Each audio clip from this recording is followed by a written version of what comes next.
tous, bienvenue ici à la Japan Expo, troisième jour, on est toujours sur le plateau en Pop Corner. On reprend avec Julien Fontanier, bonjour. Salut. Ça va bien? Ça va, tranquille, et toi? Bah écoute, ça va très bien, je sais que comme nous tu enchaînes les conventions là. Oui, on était ensemble à Tours la semaine dernière. C'est ça. Il faisait tellement chaud, putain. Et il faisait très très chaud, là on a un peu moins chaud, Ouais, même si en ce samedi ça commence à monter un petit peu avec le monde Ouais. dans cette Japan Expo. Ok. Mais ça va, on arrive à quand même à discuter, à respirer, donc c'est une bonne chose.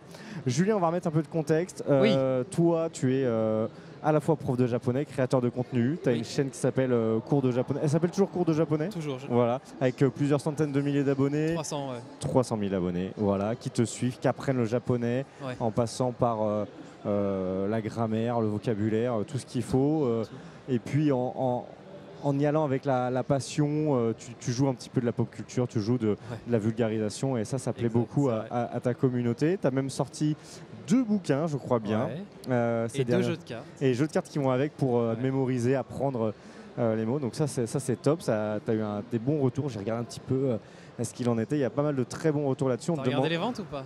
J'ai T'as pas, j'ai pas regardé les t'as ventes. pas accès aux ventes? Non, je pense pas que j'ai Si, accès aux- on peut payer en fait. Tu peux avoir accès aux ventes. Ah ouais, Ouais. ok. Bon, j'ai pas fait mon Avec curieux GFK, jusque-là. en gros, ouais, tu payes un abonnement, c'est 400 balles l'année, Ok. et tu as accès aux ventes de tous les livres Eh en ben, France. je savais pas du tout qu'on pouvait faire ça. Bon, j'ai pas été jusque-là. Moi, ce que j'ai vu en tout cas, c'est que les gens te demandaient la suite. Donc c'est C'est plutôt vrai. bon signe. C'est vrai. Ouais. Souvent, quand on veut avoir. C'est de la pression, ouais, c'est vrai. Oui, par contre, pour toi, c'est beaucoup de pression. Voilà. Est-ce que j'ai bien présenté les choses Ouais, déjà? c'est bien. Toi, Très, très bien. Toi aujourd'hui, quand tu dois te présenter, qu'est-ce que tu mets le plus en avant? Plutôt t'es créateur de contenu ou avant tout, t'es prof de japonais? Créateur de contenu, ça veut tellement tout et Ouais. rien dire que j'évite de dire ça. C'est ça. Je dis surtout pas que je suis influenceur parce que le mot a tellement une connotation négative que j'évite. Non, je dis que je suis prof de japonais et que j'enseigne en vidéo sur YouTube. Ok, En fait, youtubeur, ça veut tout et rien dire, tu vois. c'est sûr. Genre, youtubeur, ça veut dire quoi? Genre ta grand-mère qui met les vidéos du Nouvel An sur internet, c'est un C'est une youtubeur ou youtubeuse. pas? C'est une youtubeuse, tu vois. Ouais, c'est sûr, Donc, c'est sûr. non, je dis que je suis prof de japonais et que j'enseigne sur YouTube. Peut-être qu'on dirait que le youtubeur, c'est celui qui va gagner sa vie grâce à YouTube. Ouais, bah c'est pas mon cas, figure-toi. Ouais, toi, c'est plus, ça serait éventuellement via l'enseignement de la langue. Ouais, non, moi c'est les conventions et puis maintenant la vente des livres, même si ça rapporte très très peu. Hein, Oui, les livres, c'est pas. Mais c'est pas YouTube qui rapporte de la thune, figure-toi. Enfin, faut être un très gros youtubeur. Je m'en doute un petit peu. Non, il faut être un très gros youtubeur, faut poster des vidéos tous les jours et faire beaucoup de vues. Et t'en as qui gagnent très bien leur vie sur YouTube. Oui, ah bah ça c'est sûr. Mais pas en c'est- faisant des cours de japonais, figure-toi. Ça fait pas encore suffisamment de vues. C'est ça, il faut que tu te lances peut-être dans l'entertainment Ouais, voilà, à c'est 100%. ça. Mais bon, Faut faire du divertissement, c'est ça. on n'en est pas là. Si on prend un peu la base, toi, tes appétences avec le Japon, la langue japonaise, ça remonte à hyper longtemps ou il y a un déclic à un moment dans ta vie et tu te dis, let's go? Bah, hyper longtemps, oui, parce que je suis vieux finalement. Ah, mais Je suis non. plus si jeune que ça. Mais non, c'est venu assez tard parce que jusqu'à mes 15 ans, je pense que je savais même pas placer le Japon sur la carte. Ok. Tellement à l'époque, en fait, on s'en foutait du Japon. Enfin, genre aujourd'hui, c'est fou. Les gens se rendent pas compte à quel point à l'époque, le Japon, tout le monde s'en foutait. Ouais. Parce que Nintendo, tout le monde avait une N64. Moi, j'étais au collège, donc une GameCube à l'époque, mais personne savait. Enfin, il y avait peu de gens qui savaient que c'était japonais finalement. Ouais. C'est comme Hello Kitty par exemple. Oui. Les gens savent pas que c'est coréen, tu vois. Ah non, T'as plein de filles qui ont une peluche Hello Kitty, les gens savent pas que c'est coréen. Dragon Ball, les mangas, en vrai, il n'y a pas tant de gens que ça qui savent que c'est japonais. Pokémon, non, bah, ça, non, clairement. j'étais en primaire, j'en parlais avec un pote et il me disait que c'était américain, tu vois. Parce que c'était Parce que, mélangé tu vois, avec en tous fait, les cartoons. voilà, c'est ça. Je veux dire, on savait pas forcément que c'était le Japon, tu vois. Ouais. Et donc, et puis le Japon, on n'en parle jamais aux infos, quoi. Tu vois. Enfin, on en a parlé en 2011 avec le tsunami, mais moi, bon, là pour le coup, je savais déjà ce que c'était. Hein. Même aujourd'hui, encore très peu Mais finalement. tu vois, on en parle très peu. Donc à l'époque, le Japon, c'était pas. Voilà. Et en fait, quand j'avais 15 ans, j'ai rencontré un ami qui lui était très fan du Japon, Ok. de la J-pop, qui m'a beaucoup parlé du Japon. Ça Ok. a un peu attisé ma curiosité, j'ai découvert un peu ce monde. J'ai vu le film Wasabi, Ok. avec Jean Reno aussi, qui m'a vraiment, qui est un très bon film, Ok. qui se passe au Japon, du coup, à Tokyo. Et puis c'est comme ça que je me suis intéressé au Japon. Et j'ai fait le lien, tu vois, entre ah bah ok, moi je suis fan de Nintendo, parce que je suis pas du tout, enfin, je suis pas un fan de manga moi. Ok. Je suis pas trop manga animé, je suis vraiment plus jeux vidéo, Ouais. et très pro N. Ouais, Alors, ok. je suis pas anti-rest, mais je suis très pro N Tous les univers Nintendo. dans mon histoire en fait. Hein. Ouais. J'ai eu quasiment que des consoles Nintendo quand j'étais petit, donc Ouais. forcément c'est à ces univers-là que tu es attaché. Bref, quand j'étais au lycée, j'ai regardé Death Note. Ok. En japonais, parce qu'à l'époque, il n'y avait aucune localisation, il fallait les pirater, c'était terrible, mais on n'avait vraiment pas le choix. Ouais. C'était des fansubs qui faisaient ça, avec des polices d'écriture horribles en sous-titres, c'était catastrophique, vraiment. Très, très C'était du bien. word art, le truc, tellement que c'était chum, quoi. Et ça m'a donné envie d'apprendre le japonais. Ok. Ouais. Avec Death Note. Voilà, j'ai trouvé la langue tellement stylée dans Death Note que ça m'a donné envie d'apprendre le japonais. Et du coup, après mon bac, pourtant j'ai un bac S, hein, donc j'étais pas du tout parti là-dedans. Après mon bac, du coup, j'ai eu envie d'apprendre le japonais, donc je suis parti en fac de japonais. Ok. C'est là que j'ai appris le japonais. Ok. Ah ouais, donc. À mes 18 ans, après, j'ai commencé en autodidacte parce que j'avais tellement envie d'apprendre la langue que Ouais, c'est ça. j'ai commencé tout seul pendant mon année de terminale. J'ai appris les alphabets, j'ai appris les premières bases de grammaire, voilà. Et ensuite, je suis parti en fac de japonais. Parce que scolairement, la fac de japonais se suffit pas forcément elle-même. Tu as dû quand même bosser à côté. Si, c'est vraiment cool. Il faut bosser à côté, mais moi j'avais la chance d'être dans une très bonne fac de japonais. À l'époque, les niveaux dans les différentes facs de japonais étaient très, très irréguliers. Ah ouais, ok, d'accord. T'avais des facs, t'avais des facs au niveau à peu près catastrophique. Moi, c'était vraiment beaucoup plus. C'était très sérieux. J'étais à Lyon. Ok. Voilà, je veux pas dire lesquels étaient catastrophiques, mais moi j'étais à Lyon. Le niveau était très très bon. Mais toi, tu avais eu cette exigence avant de sélectionner la fac ou Non, je suis lyonnais en fait. Ouais, oui, donc tu as tiré la bonne loterie. Franchement, j'ai eu de la chance. Ouais. J'ai vraiment eu de la chance. Ok. Et du coup, j'ai appris à la fac. Ok, cool. Et en vrai, oui, tu as toujours du travail à fournir à côté, mais pour le coup, le niveau était tellement haut que non, ça s'est très bien passé. Et quand on dit souvent, une langue, c'est avant tout aussi la pratique. Ah ouais. Toi, à partir de quel moment tu vas pouvoir commencer à échanger avec des Japonais ou du moins échanger en japonais? Tu vas te challenger assez vite? Dès que je me mets en couple avec une japonaise à la fac. Ok. C'est la bonne méthode. Parce qu'à la fac, tu peux faire des années, à l'étranger, tu vois, genre tu peux faire des années en Angleterre, tout ça. Complètement. Et du coup, tu peux faire des années au Japon. Mais ce qui veut dire que tu as aussi des Japonais qui peuvent faire des années en France. Tout à fait. Et la grande chance qu'on a, nous Français, c'est qu'en fait, les Japonais qui viennent en France, c'est 99% des meufs. Ok, ouais, c'est vrai. Parce qu'en fait, les Japonais qui s'intéressent à la France, c'est soit pour la culture, soit pour la mode, soit pour le tourisme, la Tour Eiffel, tout ça. Et je le dis très honnêtement, c'est très rarement des mecs. Ok. Les mecs, ils sont plus États-Unis ou alors Allemagne en mode. Ouais, la voiture, voilà. comme ça. Mais la France, ça attire vraiment des Japonaises. Ok. Et moi qui suis intéressé par les femmes, oui, j'étais pas déçu. Donc je me suis mis en couple avec une japonaise qui était là. D'accord, ok. Et ça permet de pratiquer la langue japonaise. Bah oui, sans jeu de mots. Non, mais c'est de manière. Et en vrai, c'est phénoménal pour progresser parce que tu es vraiment en train de mettre au profit tout ce que tu apprends dans chaque conversation. Ouais, c'est sûr.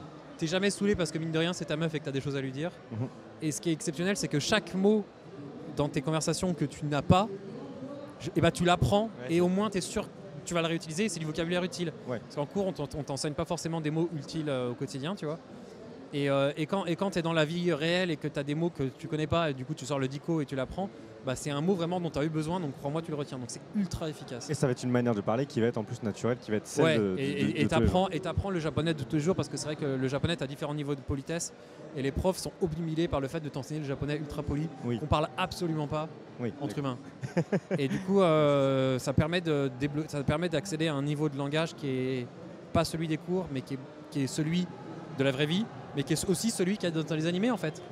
Parce que les profs nous disaient ne regardez surtout pas des animés parce qu'ils parlent très mal, mais en fait ils parlent juste comme on parle tous les jours en fait. Ouais, c'est ça. Voilà. Je veux dire, c'est comme en français.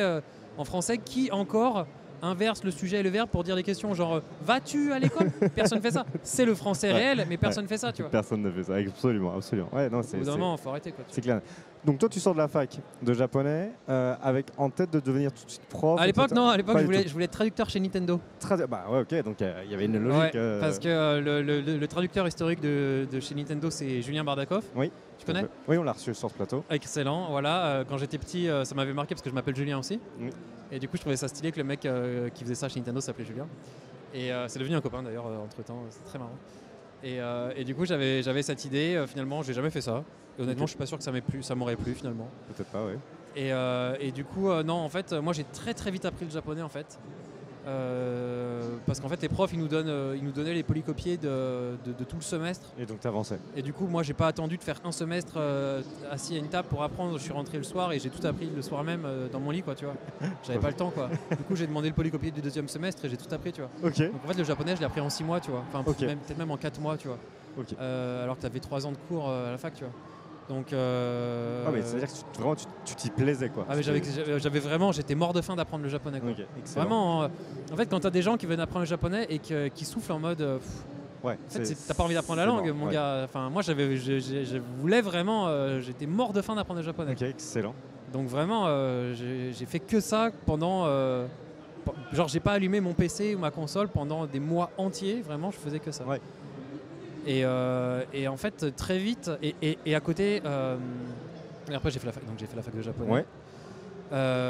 J'ai eu. Alors à l'époque, il y avait assez peu de monde qui parlait japonais, mine de rien. Il y en a toujours en France, il y en a toujours pas. Il y en a beaucoup plus qu'à l'époque, mais il n'y en a pas tant que ça quand même. J'étais rédacteur d'articles chez jeuxvideo.com. Ok, d'accord. Je me suis fait repérer parce que j'écrivais notamment sur des jeux japonais qui n'étaient jamais sortis chez nous. Okay. Il y avait peu de monde, peu de testeurs qui étaient capables de d'écrire dessus ou même d'y jouer, tu vois. C'est que toi, tu allais te sourcer directement sur la. Non, je jouais au jeu. Ah, tu jouais au jeu. Je jouais au jeu en japonais. Ouais, et après, j'écrivais et quelle personne pouvait jouer. Et j'écrivais des articles dessus pour le public français. Et je me suis fait repérer comme ça. Et j'ai plein de sites qui m'ont contacté en mode mais tu devrais écrire pour nous, il faut que tu crées une auto-entreprise pour qu'on puisse te payer, tout ça. Donc j'ai créé une auto-entreprise. Yes. Je savais même pas ce que c'était. Et c'est parti, quoi. Et c'est parti. Et alors là, du coup, ça m'a permis de faire plein d'activités. Donc j'ai fait rédacteur, j'ai fait reporter au Japon. Ok, ouais. J'ai des sociétés, des sites de jeux vidéo qui m'ont envoyé au Japon couvrir le Tokyo Game Show, par exemple, tout ça. C'est à cette occasion-là que tu vas pour la première fois au Japon ou tu étais déjà allé voilà, non, mais... J'étais allé chez mon ex japonaise. Bah oui, c'est vrai qu'il y avait cette histoire. Forcément. Voilà. Après, Ok. Mais par contre, pour aller jusqu'au bout du truc, passer de l'apprentissage, de bosser avec le japonais à l'enseignement, il y a un truc, tout le monde n'est pas forcément... Ah, ça c'est venu après. Ouais, c'est ça. Bah oui, c'est comme en français, on est 70 millions à parler français, on n'est pas tous profs de français. Exactement, exactement, il y a la pédagogie, etc. Toi, c'est un moment, c'est une occasion, il y a un truc que tu vas saisir ou c'est une envie à un moment de partager ta passion? J'ai fait plein de trucs. J'ai fait traducteur. J'ai fait d'abord rédacteur, reporter. Après, j'ai fait traducteur et interprète. Interprète, ouais, c'est du boulot. J'étais interprète à Japan Expo d'ailleurs. Je me souviens pendant Namco Bandai sur la scène. Il y avait les mecs de Dragon Ball, de Naruto. J'étais leur interprète. Petite pression quand même. Des jeux vidéo, hein, pas les mangaka. Tekken, notamment. Et interprète, par exemple, ça m'a pas du tout plu. C'est pas du tout un truc que j'ai kiffé faire. J'ai touché à plein de trucs, tu vois, avec mon auto-entreprise, c'est vachement. Ouais, bien sûr, tout à fait. Vraiment que t'es un sirette, tu peux faire plein de trucs. Bah oui. Et puis, j'ai commencé à l'enseigner. Au début, c'était juste pour gagner de la thune. Parce que je donnais des cours particuliers sur Skype à un prix catastrophiquement dérisoire d'ailleurs, mais à l'époque, je ne connaissais pas les tarifs. Et ça m'a plu. Et c'est là-dedans que je me suis épanoui, donc je me suis mis à fond. J'ai écrit ma propre méthode d'enseignement du japonais pour essayer de pallier les défauts que j'avais pu constater à la méthode traditionnelle avec laquelle j'avais moi-même appris le japonais.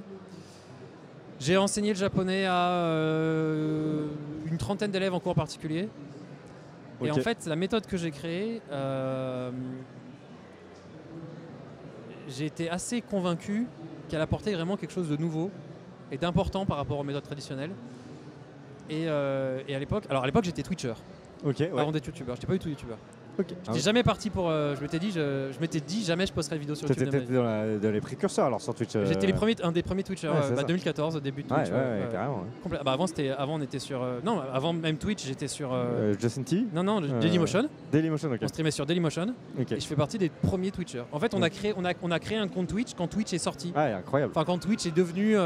Mais à l'époque, on préférait streamer sur Dailymotion ou sur Hitbox. Je sais pas si tu connais Hitbox. Je n'ai pas connu Hitbox. Parce qu'en fait, sur Twitch, il y avait une latence de malade entre le chat et le streamer. Ah oui, ok. Genre, quand le chat écrivait un message, tu le lisais. Non. Il y avait une latence de 30 secondes. Et en fait, du coup, tu pouvais pas réagir. Et du coup, les gens allaient sur Hitbox parce que la latence était très faible. Bref. Et du coup, j'étais avec les streetchers. J'étais chez Visual.com avec Ken Bogard, Mister MV, que tu as eu hier, je crois. Xavier, Et c'est mes potes Twitchers qui m'ont. Je faisais des cours de japonais sur Twitch. Ok. Et j'ai des potes Twitchers qui m'ont dit mais pourquoi tu ferais pas ça sur YouTube? Comme ça tu le fais une fois, la vidéo elle dure à l'infini et tu peux faire ça bien avec un montage, ce qu'on peut pas faire sur Twitch, c'est plus compliqué. Oui, c'est plus compliqué. En même temps, Wakanim m'envoie faire une série de reportages à Tokyo. J'apprends le montage en montant moi-même ma série de reportages parce que j'étais sur le montage. Ok, donc j'apprends à monter des vidéos parce que je savais pas du tout faire. Donc nouvelle compétence acquise. Donc j'apprends à monter en même moment qu'on me recommande de faire une vidéo, une chaîne YouTube, tout ça, tout se met en place. Yes, Et complètement. là je dis ok les gars, je m'enferme pendant 3 mois, je prépare un truc et dans 3 mois je sors ça sur YouTube. Les gens étaient là mais vas-y Julien, tu vas jamais le faire. Soit tu le fais maintenant, soit tu le fais pas. Je leur dis attendez les gars, vraiment faites-moi confiance, je me mets 3 mois chez moi et je travaille. En 3 mois j'ai écrit l'intégralité des vidéos de la saison 1 de mes cours de japonais. Ouais. J'ai tout tourné en 3 jours, parce qu'à l'époque j'avais pas d'appareil photo. Ouais, donc fallait. Donc c'est le directeur de Wakanim, Olivier, qui m'avait envoyé au Japon. Donc en fait avec un appareil photo que j'avais appris à utiliser. Ouais. Donc j'avais dit Olivier, là je veux sortir des séries de vidéos, est-ce que tu peux me reprêter ton appareil photo, enfin un appareil photo avec lequel tu peux filmer. Ouais. Il m'a dit ok mais je te le prête juste une semaine parce que j'en ai besoin. Donc t'as du torche le truc. Parce que le mec a été à Lille tu vois, donc on s'est croisé à Paris, je sais plus trop quand. Donc j'ai un appareil photo, j'ai une semaine. Donc j'ai tourné 50 vidéos en 3 jours.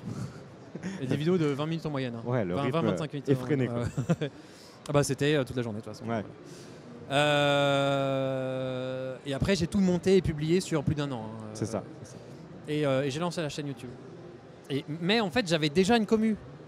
En fait, par Twitch et par Twitter. Ouais. Parce que sur Twitter aussi, alors à l'époque j'avais que Twitter, il n'y avait pas Instagram, tout ça. J'étais un des rares en fait à parler du Japon, à sortir les anecdotes, à dire bah voilà dans le manga c'est comme ça et tout. Et c'est voilà. Ce qui fait que quand j'ai créé ma chaîne YouTube, j'ai balancé le lien et avant même de mettre la première vidéo, j'avais déjà 1500 abonnés. Ouais, ça a été très très vite. Okay. Mais ce qui est fou parce qu'en fait, les youtubeurs, tous les youtubeurs te racontent que pour les 1000 premiers abonnés, ils mettent 3 ans en fait. Ouais. Louis San, il a mis des années avant d'avoir ses 1000 premiers abonnés. Tu vois. Et du coup, j'avais ma chaîne. Donc quand j'ai sorti les vidéos, ça a tout de suite explosé. Parce que sur Twitter, j'avais dit, bah voilà, ça fait des années que vous me suivez par rapport à ce que j'écris sur le japonais. Et là, je vais vous sortir une chaîne. Vous allez enfin pouvoir apprendre vraiment le japonais avec mes cours sur YouTube. Donc les gens se sont abonnés sans se poser de questions. Et du coup, les premières vidéos ont tout de suite explosé. Enfin, explosé. Ça reste quand même du contenu d'enseignement, c'est pas du divertissement. Donc je te parle pas de millions de vues non plus. Oui, tout à fait. Mais moi, mes potes, ils m'avaient dit, tu feras jamais 10 000 abonnés, tu vois. Et 300 000. Et 325, ouais, 1000. Donc tu vois. Avec une revisionnabilité qui est assez incroyable parce qu'en fait, ton contenu, l'avantage, c'est que tu surfes pas sur une actualité, on peut le re-regarder. Et surtout, tu es obligé de regarder toutes les vidéos. Ouais, en fait, mon contenu, c'est une série. Ouais, c'est ça. C'est comme si demain tu commences l'attaque des Titans, tu commences par l'épisode 1, saison 1, et tu les regardes tous. Et mes vidéos, c'est pareil, tu recommences toujours par le début et tu les regardes tous. Parce que sinon, ça risque d'être un peu compliqué. Voilà, ce qui fait que les dernières vidéos ont beaucoup moins de vues que les premières, parce que les gens. Ils commencent tous par le début, ils progressent, et puis ils n'ont pas forcément vu la fin parce que soit ils se sont arrêtés au milieu, etc. Donc, mais c'est normal. Ouais. Et du coup, le cheminement, donc là, YouTube se lance. Toi, à côté, tu continues d'enseigner. Ouais, je continue d'enseigner. Parce que YouTube ne rapporte pas de thunes, donc j'ai besoin d'argent. Voilà, c'est ça, ça continue. C'est quoi le parcours jusqu'à aujourd'hui, jusqu'au bouquin, par exemple? Il s'en est passé des choses, j'imagine. Il s'est passé plein de choses. Donc YouTube, je l'ai fait en mode énorme galère parce que mes vidéos, c'est beaucoup de travail et beaucoup de temps pour faire une vidéo. Je voulais vraiment faire des vidéos très quali parce que voilà, vu qu'elles sont intemporelles, il faut qu'elles soient très bonnes. Tu vois. Enfin, tous les youtubeurs te disent que leur première vidéo, c'est de la merde. Ouais. Moi, j'avais pas ce luxe en fait. Il fallait que les premières vidéos soient excellentes parce que c'est les vidéos par lesquelles les gens vont passer dès le début. Et si les premières vidéos sont nulles, les gens vont jamais regarder la suite, même si les dernières sont bonnes. Tu vois. Tout à fait. Donc j'ai vraiment travaillé comme un malade pour que dès le début, ça ait l'air pro, tu vois. Et c'était pas facile parce que j'avais jamais fait de vidéo de ma vie. Et on est en quelle année, juste pour rappeler le truc? 2015 à l'époque. 2015. Ouais, il y a 10 ans presque. Ouais. Et la vidéo aujourd'hui, tu te regardes sans problème. Bah, j'espère. Non, mais c'est une affirmation. Ah, tu l'as revu, c'est vrai? Moi, j'ai revu les premières. Ça fait plaisir. Après, on a revu les vidéos et franchement, il y a une cohérence jusqu'à aujourd'hui. Donc, ça va, j'avais juste tellement plus de cheveux, mais bon. Inch'Allah, c'est juste une carence en vitamine D. Ça arrive à tout le monde. Et du coup, donc voilà, je fais la chaîne YouTube en mode grosse galère pendant 5 ans. En même temps, je fais des gros projets annexes. J'ai sorti des posters pour apprendre les alphabets japonais aux toilettes avec des têtes de personnages de manga. J'ai contacté un mangaka français pour qu'il me fasse des dessins et tout. Ça, en convention, ça a explosé. Donc j'arrive un peu à vivre des conventions avec les ventes des posters. À quel moment est-ce que tu avais fait tes premières conventions avant la chaîne YouTube, ou c'est la chaîne YouTube qui va t'ouvrir à ce monde des Je les faisais en tant qu'interprète chez Namco Bandai, je les faisais plutôt en prestataire avec jeuxvideo.com en tant que streamer. Mais pas forcément en tant que guest, quoi. Si, jeuxvideo.com, j'étais guest. Ah, t'étais guest quand même. J'étais présentateur de la scène jeuxvideo.com. Ah oui, on te connaissait pour ça. Non, au Paris Games Week. Ok, donc on t'était quand même reconnu. Mais après, 4 mois après le lancement de la chaîne YouTube, Geek Days m'invite en tant que cours de japonais. Ouais, c'est ça. En tant que cours de japonais, c'est là ça arrive. Ouais, ça arrive hyper vite, quoi. Au final, j'avais déjà plus de 20 000 abonnés. Et à l'époque, c'était pas mal pour être invité en convention, tu vois. Ouais. Bon, il y en a encore qui invitent à ce prix. Ça dépend des conventions. Et puis, en fait, tu tapes dans le mille aussi par rapport au contenu qu'ils cherchent à mettre en avant. Pour le Japon, il n'y a pas grand-chose en Japon culturel, entre guillemets. Il n'y a pas grand-chose, en fait. Quand les conventions invitent des gens qui parlent de Japon, c'est souvent des gens qui parlent de manga ou de jeux vidéo, tu vois, ou des cosplayers. Mais ils ont du mal à trouver des gens qui parlent Ils ont du mal à trouver des influenceurs qui parlent du Japon de manière culturelle ou avec un propos qui peut intéresser les adultes, tu vois, enfin les parents. Bien sûr, tout à fait. On est tous adultes, tous geeks. Mais donc il y a Ichiban Japan qui était là, moi, et pas grand monde d'autres, tu vois. Ouais, c'est ça. Maintenant il y a Tokyo Nojo. Oui, qu'on croise de temps en temps, je crois qu'on l'a croisé, il me semble. Il était là ce week-end, hier et avant-hier. Mais voilà, donc c'est pour ça que j'ai été invité. Ouais, tout à fait. Les bouquins, c'est quoi? C'est un tu veux remettre à plat ta méthode? Non, etc. alors pas du tout. En fait, depuis le début, mes élèves me demandaient d'écrire des livres. C'était pas du tout dans mon projet parce que honnêtement, c'est dur. C'est très long. C'est un taf de malade. J'avais jamais fait ça. Et puis surtout, comment t'es édité? Enfin, je connaissais pas du tout le monde de l'édition. Moi, j'avais prévu de faire des cahiers d'exercice en auto-édition. Tu les vends sur Amazon. Enfin, j'y connaissais vraiment rien. Puis en fait, j'avais un peu la flemme aussi. Donc je disais non, mes cours, ça marche parce que c'est sur YouTube, blablabla. Donc et puis en 2020, à la fin de l'année, donc Covid, là on est dans le Covid. C'était le deuxième confinement, je crois, ou le couvre-feu, enfin un délire dans ce genre-là. Je rencontre Gastronogeek. Ok. À une convention, la seule convention qui est passée entre les mailles du filet en 2020 à Angers. Et ça marche très bien parce qu'on est deux grands fans de Zelda. Et Gastronogeek, il a ses livres édités chez Hachette et Rose. Exactement, ouais. Et je sais pas trop ce que je lui ai dit, mais je crois qu'il m'a bien aimé. Voilà, je sais pas trop ce que j'ai dit. Ça a matché. Et 2 semaines après, il me dit est-ce que tu es dispo mercredi à 18h? J'aimerais faire un call avec toi et des potes. Et en fait, c'était les directeurs d'Hachette. Ok. Pratique. Pas mal. Alors moi je connaissais pas du tout le monde d'édition, mais je me renseigne un peu et c'est quand même le plus grand groupe d'édition en France, mais c'est aussi le 3e au monde, donc c'est un géant, tu vois. Et les gars, ils me disent bonjour Julien, on adore ce que tu fais, si jamais tu as le moins de projets, on t'édite. Ok, très bien. Alors moi je leur dis oui, j'ai des projets, bien sûr.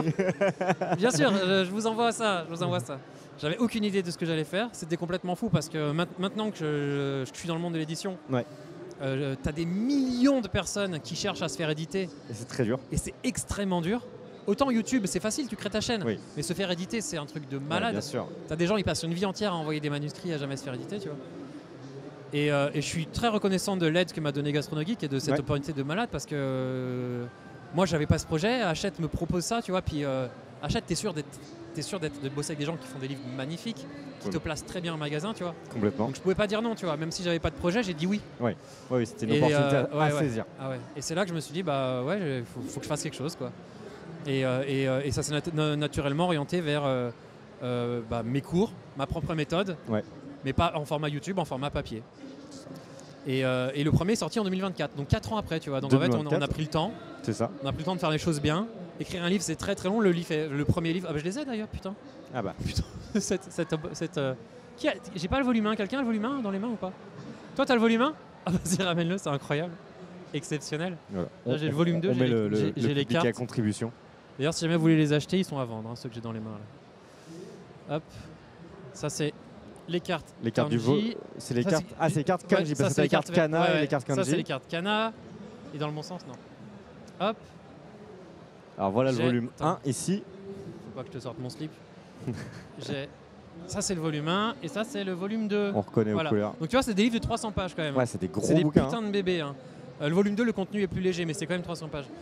Et du coup, ça met un temps de malade à écrire.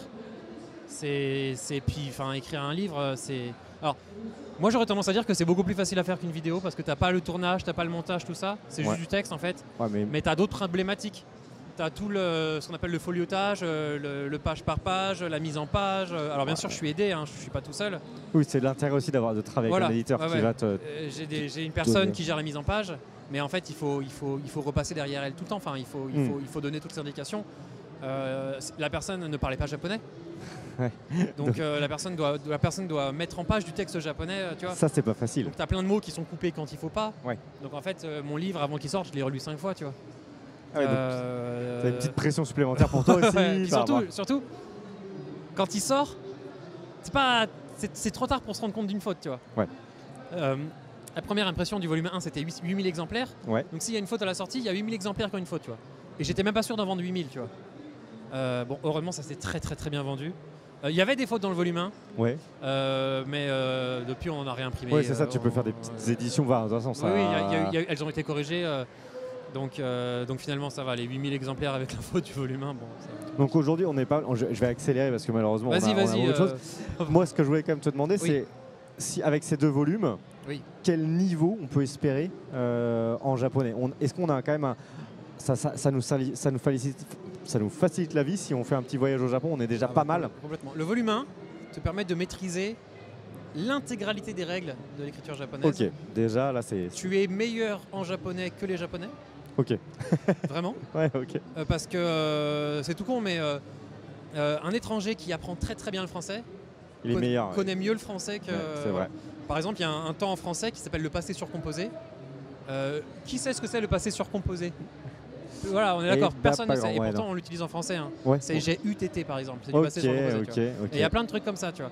Et même un étranger qui apprend le français, il apprend des règles que nous, on n'apprend pas parce que, par exemple, nous, on n'a jamais eu besoin d'apprendre quel mot était masculin, quel mot était féminin, tu vois. Mais par exemple, en français, tous les mots qui finissent par sion sont féminins, tu vois. Okay. Et c'est une règle que les gens apprennent pour savoir quand le mot est un ou une, tu vois. Donc, et donc avec le volume 1, vous pouvez chercher, il n'y a aucun mot en sion qui est masculin. Et du coup, voilà, donc avec le volume 1, tu maîtrises le japonais mieux que le japonais. Ok, et du coup, le 2, Le 2, c'est un volume de vocabulaire. Ok, parce qu'il faut du vocabulaire. Et parce qu'il faut du vocabulaire, c'est extrêmement important parce que tu as beau maîtriser la langue, si tu connais pas le mot, t'es baisé. C'est comme en français. En français, quand on lui manque un mot, on est tellement en mode...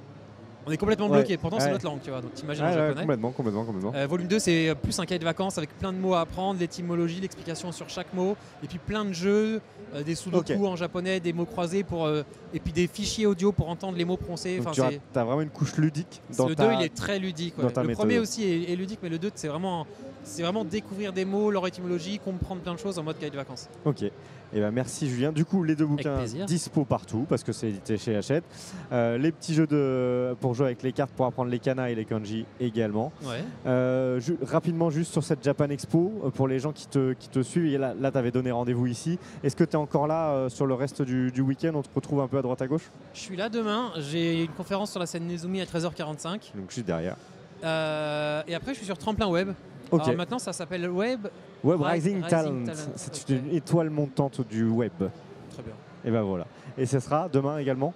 Ouais. Ok. Après la conférence, donc à 14h30 jusqu'à 18h. Et ben le rendez-vous est pris. Merci beaucoup Julien d'être venu pour cette interview. Si jamais, donc le volume 1 il est à toi, ne l'oublie pas. Oui. Si jamais quelqu'un est intéressé par le volume 2, les boîtes de cartes, dédicaces, ils sont à vendre, hein, donc venez me voir. Et ben voilà. Je suis là. C'est noté. Merci beaucoup Julien. Avec grand plaisir mec, ça m'a fait très très plaisir. Japan Expo. Merci. À bientôt. Salut.